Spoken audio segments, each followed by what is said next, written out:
ጤና ይስጥልን እንደምን አምሽታችኋል ውድ ተመልካቾቻችን ከአባይ ቴሌቪዥን የሚተላለፍላችሁ የዕለተ ማክሰኞ ህዳር 2 ቀን 2018 አውደ ዜናችን ተጀምሯል። በምሽቱ የዜና ቦጃችን በርካታ ዘገባዎችን ወደ እናንተ እናደርሳለን። የቢዝነስና የምጣኔ ሀብት ዘገባችንም ሰዓቱን ጠብቆ ወደ እናንተ ይደርሳል። ከዜናዎቹ ጋር እኔ ራቢያ ከድር ከእናንተ ጋር ቆይታ አደርጋለሁ። አብራችሁን ቆዩ። በመጀመሪያ ዙር የመረጃ ጥንቅር ሰዓታችን በአፋር ክልል ኪልበቲ የረሱ ዞን ስር ባሉ 9 ወረዳዎችና አንድ ከተማ አስተዳደር የህወሓት ቡድን ጥቃት የተቃወሙ ሰልፎች መካሄዳቸውን ዞኑ ማስታወቁን እንዲሁም 32ኛው የተባበሩት መንግስታት የአየር ንብረት ጉባኤ ለማስተናገድ ጥያቄ ያቀረበችው ኢትዮጵያ ተቀባይነት ማግኘቷን ጨምሮ ሌሎች መረጃዎችን ይዘናል። አብራችሁን ቆዩ። በአፋር ክልል ኪልበቲ የረሱ ዞን ስር ባሉ 9 ወረዳዎችና አንድ ከተማ አስተዳደር የህወሓት ቡድን ጥቃት የተቃወሙ ሰልፎች መካሄዳቸውን ዞኑ አስታወቀ። ህወሓት ጥቅምት 26 ቀን 2018 በአፋር ክልል መጋሌ ወረዳ በሞርተርና በዙ 23 የታገዘ ጥቃት ፈጽሟል ሲል የአፋር ብሔራዊ ክልል መንግስት ኮሚኒኬሽን ቢሮ ማስታወቁን ተከትሎ በክልሉ የተለያዩ አካባቢዎች ጥቃቱን የሚቃወሙ ሰልፎች እየተካሄዱ ይገኛሉ። በዛሬው ዕለትም በኪልበቲ የረሱ ዞን በተካሄደው ሰልፎች የሻቢያ ተላላኪዎች እኛን አይወክሉንም፣ የፕሪቶሪያው ስምምነት በፌደራላዊ ስርዓት ይከበር፣ የአፋር ህዝብ ጦርነት ሳይሆን ሰላምና ልማት ነው የሚፈልገው የሚሉና ሌሎች ድምጾችም ተሰምተዋል። የኪልበቲ ዞን ኢኮኖሚ ዘርፍ ኃላፊና የዞኑ ወኪል አስተዳደር አቶ ኡስማን ሙቱ ከ3 ዓመት በፊት የህወሓት ቡድን በአፋር ክልል ያደረገው ወረራ በርካታ ጉዳቶችን አስከትሎ ነበር። አሁንም በድጋሚ የጥፋት ቡድኑ ከሰሞኑ በዞናችን በመጋሌ ወረዳ ስር በሚገኙ በ6 መንደሮች ላይ ወረራ ፈጽሟል። ይህን እያደረገ ያለው ደግሞ ከኤርትራ መንግስት ጋር በመሆን ነው ብለዋል። እኛ የአፋር ህዝቦች የማንንም መሬት አልወሰድንም፣ ማንንም አልዘረፍንም። ስለዚህ ሻቢያና የወያኔ ቡድን ተስማምተው የአፋርን ህዝብ የጦርነት ሰለባ እንዲሆን ለማድረግ የሚያደርጉት እንቅስቃሴ ተቀባይነት የለውም። አሁንም ባሉበት ይቁሙልን፣ የወረሩትን አካባቢ ለቀው ይውጡልን፣ የሻቢያ ወታደሮች በአፋር ህዝብ ላይ እያደረሱት ያለው ጉዳት ያቁሙ ሲሉም ገልጸዋል። አያይዘውን በዞኑ ስር በሚገኙ 9 ወረዳዎችና በአንድ የከተማ አስተዳደር ላይ ህዝባዊ የተቃውሞ ሰልፍ አካሂደናል። በሁሉም ሰልፎች ላይ የተነሱት ሐሳቦች ተመሳሳይ ናቸው ብለዋል። የህወሓት ቡድን የወረሯቸውን አካባቢዎች ለቋል የሚሉ መረጃዎችም ሐሰት ናቸው በሚል ገልጸዋል።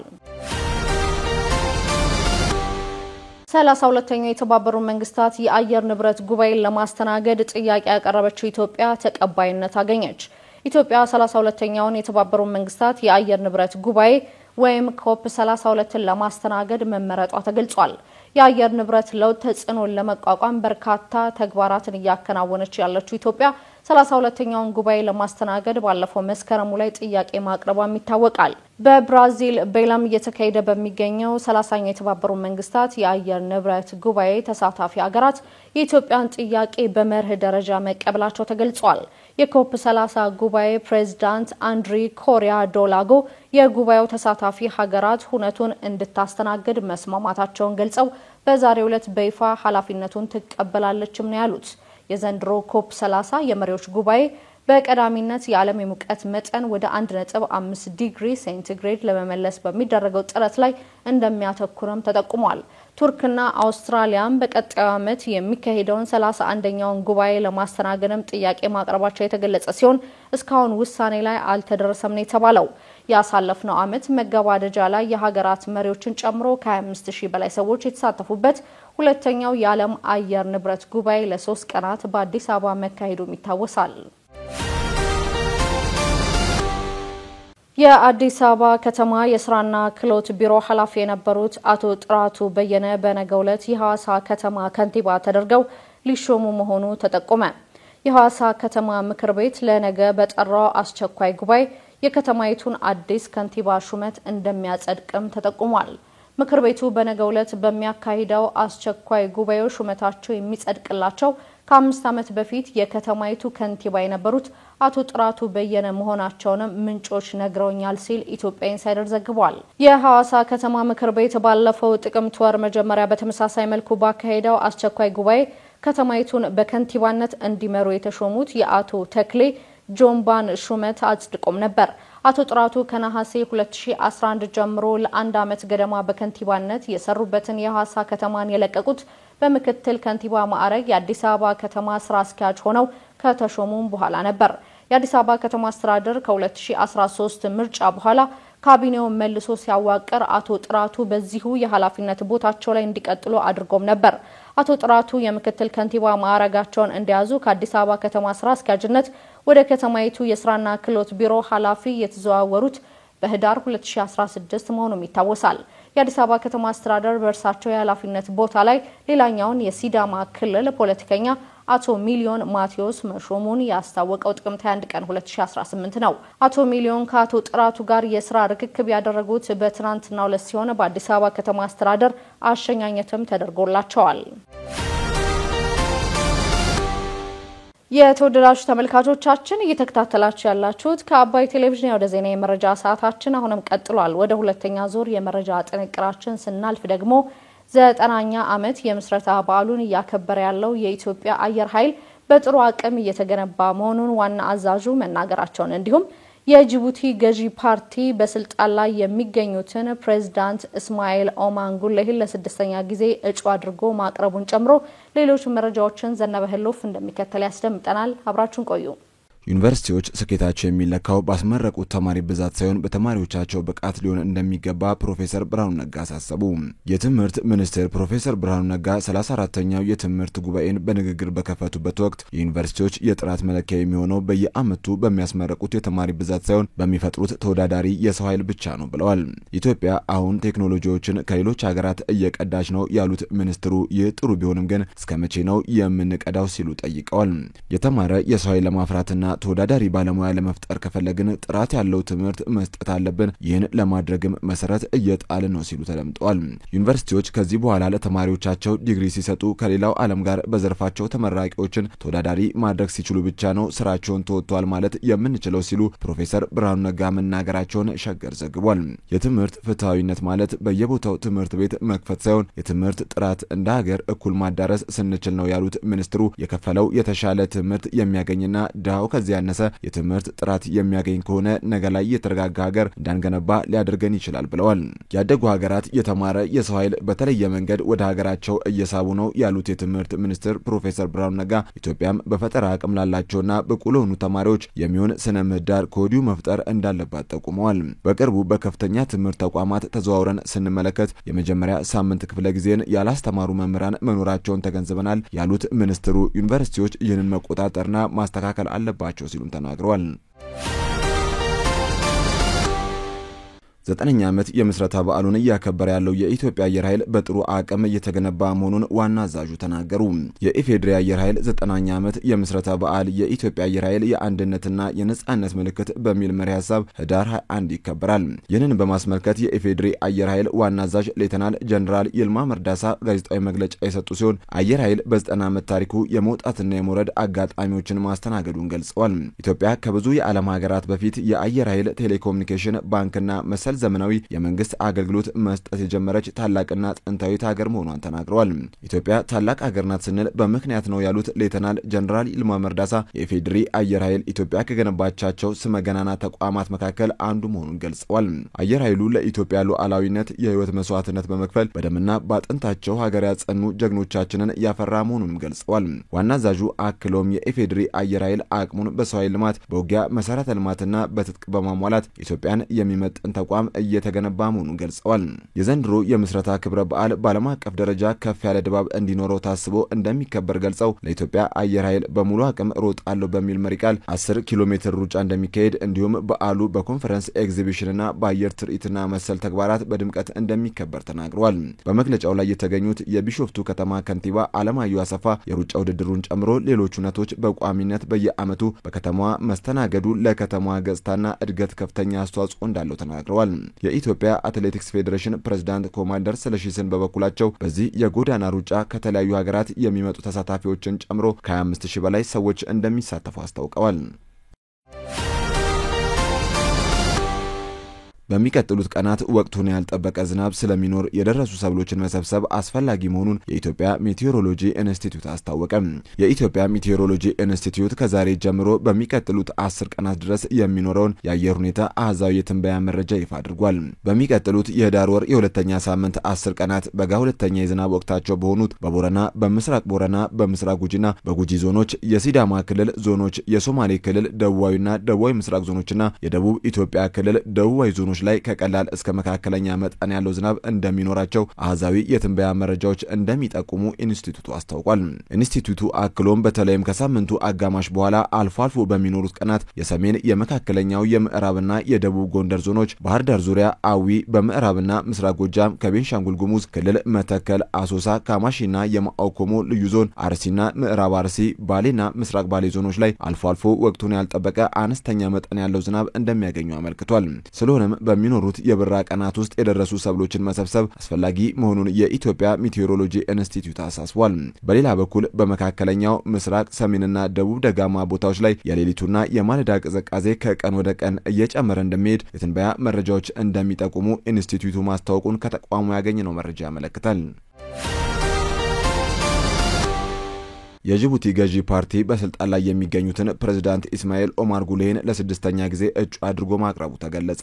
የጅቡቲ ገዢ ፓርቲ አርፒፒ ፕሬዝዳንት ኢስማኤል ኦማር ጉሌህን ለስድስተኛ ጊዜ እጩ አድርጎ ማቅረቡን አስታውቋል። ፓርቲው ጥቅምት 29 2018 ዓ.ም ባወጣው መግለጫ የጅቡቲ ሪፐብሊክ ፕሬዝዳንት የሆኑትን ኢስማኤል ኦማር ጉሌህን በመጪው ሚያዝያ ወር 2026 ለሚደረገው ፕሬዝዳንታዊ ምርጫ በይፋ በእጩነት መምረጡን አስታውቋል። ገዢው ፓርቲ ይህን ያስታወቀው ከመላ ሀገሪቱ የመጡ ደጋፊዎቹ በተገኙበት በፓሌ ዱ ፔፕል በተካሄደ የፓርቲው ጉባኤ ላይ ነው። ፕሬዝዳንቱ ለእጩነት መቀበላቸውን ገልጸው ዓለም አቀፍ ፈተናዎች ባሉበት በዚህ ወቅት ለሰላም ለልማትና ለአንድነት ያላቸውን ቁርጠኝነት አረጋግጠዋል። በቅርቡ የጅቡቲ ፓርላማ ባካሄደው ስብሰባ ላይ ለፕሬዝዳንትነት እጩነት የተቀመጠውን የእድሜ ገደብ ማንሳቱ ይታወሳል። ይህ ውሳኔ የሀገሪቱ ፕሬዝዳንት ኢስማኤል ኦማር ጉሌህ ለስድስተኛ ዙር ምርጫ ለመወዳደር የሚያስችላቸው መሆኑ ተነግሯል። የ77 ዓመቱ ፕሬዝዳንት ጉሌህ በአፍሪካ ቀንድ ውስጥ በምትገኘው ትንሹ ሀገር ጅቡቲ ውስጥ ከጎርጎሮሳውያኑ 1999 ጀምሮ በመሪነት ላይ ይገኛሉ። ጅቡቲ የዩናይትድ ስቴትስ፣ የፈረንሳይ፣ የቻይና፣ የጃፓንና የጣሊያን ወታደራዊ ካምፖችን የምታስተናግድ ወሳኝ ወደብ ሀገር ናት። ከአባይ ቴሌቪዥን የምሽት ዘገባዎቻችን እንደቀጠሉ ናቸው። ውድ ተመልካቾቻችን፣ አሁን ደግሞ የቢዝነስና ምጣኔ ሀብት ጉዳዮች የሚቀርቡበት ሰዓት ላይ ደርሰናል። መረጃዎቹን ሀና ፍስሐ ይዛለች። ተከታትለን እንመለስ። በድጋሚ አብራችሁን ቆዩ። የኢትዮጵያ ንግድ ባንክ ሲቢኢ በእጅ የተሰኘ የዲጂታል ብድርና ቁጠባ አገልግሎትን አስጀመረ። የኢትዮጵያ ንግድ ባንክ በዛሬው ዕለት ከዲጂታል የባንክ አማራጮች መካከል የአብዛኛውን ማህበረሰብ አቅምና ፍላጎት ያማከለ ሲቢኢ በእጅ የተሰኘ በዲጂታል የታገዘ የብድርና ቁጠባ አገልግሎትን ለሕዝብ ማቅረቡን አስታውቋል። አገልግሎቱ የቀረበው ወርሃዊ ደሞዝ በሲቢኢ ብር ለሚከፈላቸው ደንበኞች ሲሆን ከ500 እስከ 150 ሺህ ብር ድረስ ያለምንም ዋስትና ማስያዣ በሲቢኢ ብር ፕላስ መተግበሪያ አማካኝነት የብድር አገልግሎት ማግኘት የሚያስችል መሆኑ ተገልጿል። ሲቢኢ በእጅ የዲጂታል አገልግሎት ለመንግስት ሰራተኞች ቅድሚያ ሰጥቶ እየሰራ እንደሆነና እስካሁንም ከ487 ተቋማት ጋር የመግባቢያ ሰነድ መፈራረም መቻሉንም በባንኩ በኩል ተነግሯል። ከ487 ድርጅቶች ውስጥም ከ83 ድርጅቶች ለተውጣጡ ሰራተኞችም በሲቢኢ በእጅ የዲጂታል ብድር አገልግሎት መሰጠቱ ተገልጿል። በመርሃ ግብሩ ላይ ንግግር ያደረጉት የኢትዮጵያ ንግድ ባንክ ተጠባባቂ ፕሬዚዳንት አቶ ኤፍሬም መኩሪያ የኢትዮጵያ ንግድ ባንክ በመደበኛው የባንክ አገልግሎት ፈርቀዳጅ እንደሆነ አንስተዋል። ከዚህ ባለፈም ባንኩ ዘመኑን የዋጀ ቴክኖሎጂን መሰረት ያደረገ ዘመናዊ የባንክ አገልግሎትን በማስተዋወቅ ረገድም ቀዳሚ ሆኗል ብለዋል። ከቅርብ ዓመታት ወዲህ ባንኩ የደንበኞችን ፍላጎት መሰረት ባደረገ መንገድ የዲጂታል ባንክ አገልግሎት ተደራሽነትን በማስፋፋት የሀገሪቱን የዲጂታል ክፍያ ስርዓት እድገት በከፍተኛ ፍጥነት ወደፊት እንዲራመድ አስችሏልም ብለዋል። በ2017 በጀት ዓመት እንደ ሀገር ከ17.7 ትሪሊዮን ብር በላይ የገንዘብ ዝውውርና ክፍያው በተለያዩ የዲጂታል አማራጮች እንደተፈጸመም ተጠባባቂ ፕሬዚዳንቱ አንስተዋል። ከዚህ ውስጥም ከ13 ትሪሊዮን ብር በላይ የሚሆነው ግብይትም የተከናወነው በኢትዮጵያ ንግድ ባንክ የዲጂታል አማራጮች በኩል ነው ያሉ ሲሆን ይህም ከአጠቃላይ ግብይት 73% መሆኑንም ገልጸዋል። የዲጂታል አገልግሎት ለ9 ወራት በሙከራ ላይ እንደቆየና በራስ አቅም የተሰራ ስለመሆኑም ባንኩ አስታውቋል። የሀገር በቀል እጽዋትን በመጠቀም የውበትና የጤና መጠበቂያ የሚያመርተው ማቴዎስ መባ የኮስሞቲክስ ማኒፋክቸሪንግ ፋብሪካ በቂሊንጦ ስራ ጀመረ። በቂሊንጦ ልዩ ኢኮኖሚ ዞን ውስጥ ማቴዎስ መባ ኮስሞቲክስ ማኒፋክቸሪንግ የግል ድርጅት የኮስሞቲክስ ፋብሪካ የምረቃ ስነ ስርዓት ተካሂዷል። በመርሃ ግብሩ ላይ የቂሊንጦ ልዩ ኢኮኖሚ ዞን ዋና ስራ አስኪያጅ አቶ ቶሎሳ በዳዳ እንደገለጹት የሀገር ውስጥም ሆነ የውጭ ባለሀብቶች ኢንቨስት እንዲያደርጉ የሚያስችል ምቹ ሁኔታ መኖሩን ገልጸዋል። አክለውም አስፈላጊ የሆኑ መሰረተ ልማቶች በተሟሉበት በልዩ ኢኮኖሚ ዞን ውስጥ በመድኃኒትና በፋርማሲውቲካል ዘርፎች በስፋት እንዲሰማሩ ጥሪ አቅርበዋል። በልዩ የኢኮኖሚ ዞኑ አሁን ላይ በቋሚና በጊዜያዊነት ከ4700 በላይ ዜጎች የስራ ዕድል መፈጠሩን ተናግረዋል። የማቴዎስ መባ ማኒፋክቸሪንግ ግንባታ በፍጥነት አጠናቀው በፍጥነት ማምረት መቻሉ የሚበረታታ ነው ያሉት ኃላፊው በዞኑ 28 የመድኃኒት ፋብሪካዎች መኖራቸውን ተናግረዋል። ሬት ጉሎ በሶብላና ሌሎች ሀገር በቀል እጽዋትን በመጠቀም የጤናና የውበት መጠበቂያ የሚያመርተውና ግንባታው ተጠናቆ ስራ የጀመረው ፋብሪካ በሙሉ አቅሙ ስራ ሲጀምር ከ260 በላይ ሰራተኞች ይኖርታልም ተብሏል። ይህም ከውጭ የሚገባን ምርትን በሀገር ውስጥ ከመተካት ባሻገር የሀገር በቀል እጽዋትን ይጠቀማልም ተብሏል። የማቴዎስ መባ ኮስሞቲክስ ማኒፋክቸሪንግ ፋብሪካ ባለቤትና ዋና ስራ አስፈጻሚ አቶ ማቴዎስ መባ በበኩላቸው ፋብሪካው በመጀመሪያ ዙር በ100 ሚሊዮን ብር ፕሮጀክቱን ማስጀመሩን ገልጸዋል። ፋብሪካው የኮስሞቲክስ ምርቶችን በሀገር ውስጥ በማምረት ከውጭ የሚገባን ምርት ለመተካት የበኩሉን አስተዋጽኦ እያደረገ መሆኑንም ተናግረዋል። በሙሉ አቅሙ ወደ ስራ ሲገባም እስከ 1000 ቶን ምርት ያመርታል ተብሎ እንደሚጠበቅና ጥራትና ደረጃ ያላቸውን የውበትና የጤና መጠበቂያ ምርቶችን ለውጭ ገበያ ለማቅረብ እንደሚሰራም ጨምረው ተናግረዋል። ታክ ቢዝነስ ግሩፕ ኤሌክትሪክ መኪና ቻርጅ መሙያ ጣቢያዎችን ለመገንባት ከቻይና ኩባንያ ጋር ተፈራረመ። ከኢትዮጵያ ግንባር ቀደም ኩባንያዎች አንዱ የሆነው የታክ ቢዝነስ ግሩፕ ከቻይናው ፋንግሊን ግሩፕ ጋር በመተባበር ዘመናዊ የኤሌክትሪክ ተሽከርካሪ የኃይል መሙያ ጣቢያዎችን በጋራ ለማልማትና ለማስተዳደር የመግባቢያ ስምምነት ተፈራርመዋል። በዛሬው ዕለት በኃይሌ ግራንድ ሆቴል የተካሄደው ይህ አጋርነት የኢትዮጵያን አረንጓዴ የትራንስፖርት አጀንዳ በማራመድና የሀገሪቱን ወደ ንጹህና ታዳሽ ኃይል ሽግግር በማፍጠን ረገድ ትልቅ ምዕራፍ ተደርጎ ሊወሰድ ይችላል ተብሏል። ይህ አጋርነትም ኢትዮጵያን ወደ ንጹህ ትራንስፖርት ጉዞ ላይ ትልቅ ለውጥ ያመጣል ሲሉ የታክ ቢዝነስ ግሩፕ ዋና ስራ አስፈጻሚ ቱጃማን ተናግረዋል። ዓለም አቀፍ እውቀትና የአካባቢ ቁርጠኝነትን በማጣመር ዘላቂ የኢኮኖሚ እድገትና የቴክኖሎጂ ሽግግርን በማስቻል ሰዎችንም ሆነ ፕላኔቷን የሚደግፍ የኢቪ መሰረተ ልማት ለመገንባት እንፈልጋለን ብሏል። በተመሳሳይ በመድረኩ ንግግር ያደረጉት የፋንግሊን ግሩፕ ምክትል ፕሬዚዳንት ሚስተር ፋንግሊን ከታክ ጋር በመተባበር ዓለም አቀፍ ደረጃውን የጠበቀ ኃይል መሙያ መፍትሄዎችን ወደ ኢትዮጵያ ለማምጣት በመቻላችን ኩራት ይሰማናል ሲሉ ተናግረዋል። ኢትዮጵያ በታዳሽ የኃይል አጠቃቀም ረገድ ደፋር አመራር እያሳየችና የተጣመረ ጥረታችንን በመላ ሀገሪቱ አስተማማኝ ተደራሽና የላቀ ኃይል መሙያ መሰረተ ልማትን ያረጋግጣል ሲሉ አክለዋል። ታክ ቢዝነስ ግሩፕ ዋና መስሪያ ቤቱን በአዲስ አበባ ያደረገ የጨው ማምረቻ፣ የቡና ኤክስፖርት፣ ቴክኖሎጂ፣ አውቶሞቲቭ፣ የሕክምና አቅርቦቶች፣ ኢነርጂ፣ የሪል ስቴትና የቤት እቃዎች ምርትን ጨምሮ በተለያዩ ዘርፎች የሚንቀሳቀስ የኢትዮጵያ ኩባንያ ሲሆን የቻይናው ፋንግሊን ግሩፕ ደግሞ የኤሌክትሪክ ተሽከርካሪ የኃይል መሙያ ሲስተሞችን፣ የታዳሽ ኃይል መፍትሄዎችንና የግንባታ ቴክኖሎጂዎችን በማምረትና በማዋሃድ ከሚንቀሳቀሱ ተቋማት መካከል ይጠቀሳል።